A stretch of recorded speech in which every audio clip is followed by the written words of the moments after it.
जब हजरत ने कह दिया तो मैं अपनी बेटी को देख ही लूंगी।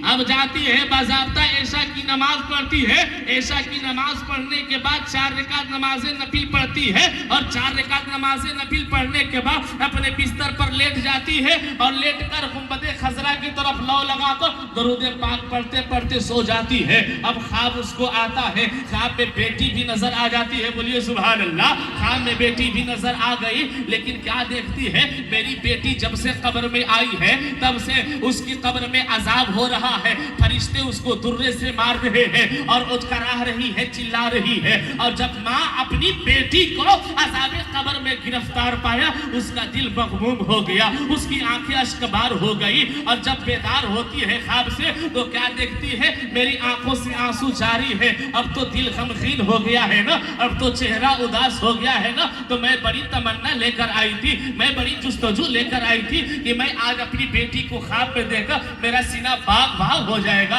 मेरा दिल बाग बाग हो जाएगा। लेकिन ये दिल तो मग़मूम हो गया। अब क्या किया जाए। उस सुबह सवेरे उठते ही हजरत ख्वाजा की बारगाह में पहुंचती है और हसन बसरी से कहती है, हुजूर आपके बतलाए हुए तरीके से मैंने तो अपनी बेटी को ख्वाब में देख लिया, लेकिन उसको जहन्नम के अजाब में पाया हो, गिरफ्तार जहन्नम में पाया हो, अजाब हो रहा है उसके ऊपर। और ख्वाजा हसन बसरी ने कहा, जा और कुछ सदका जारिया कर दे, उसके नाम से इंशाअल्लाह अल्लाह तेरी बच्ची को मगफिरत कर देगा, बख्श देगा। अब आइए जरा ज़हन को करीब कीजिए। कुछ दिनों के बाद वही ख्वाजा हसन बसरी ने क्या देखा कि वह ख्वाब आता है और ख्वाब में एक लड़की है, जिस लड़की के सर पर ताज सजाया हुआ है, जिस लड़की के सर पर ताज सजाया हुआ है।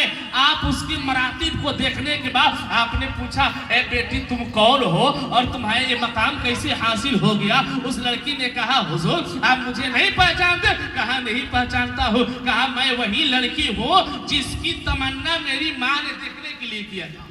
बोलिए ना मोहब्बत, बोलिए ना। जिसकी तमन्ना मेरी माँ ने किया था ख्वाब में देखने के लिए, मैं वही लड़की हूँ। ख्वाजा हसन बसरी ने कहा, अरे बेटी तू तो जहन्नमी थी, तेरी माँ मग़मूम थी, तेरे माँ का दिल जो है कि रो रहा था, आंखें बरस रही थी कि मेरी बेटी अज़ाबे कब्र में गिरफ्तार है। उस लड़की ने कहा, हाँ हाँ हाँ ये बिल्कुल सच है कि हम और हमारी कब्र वाले साथी हम सब गुनाहगार थे, इसकी वजह से हमारी कब्र में अजाब हो रहा था। लेकिन एक नेक आदमी का गुजर इसी कब्रिस्तान से हो रहा था। वो कब्रिस्तान में खड़ा होकर और सिर्फ 3 मरतबा दरूद पाक पढ़कर उसका सवाब तमाम कब्र वालों को पहुंचा दिया।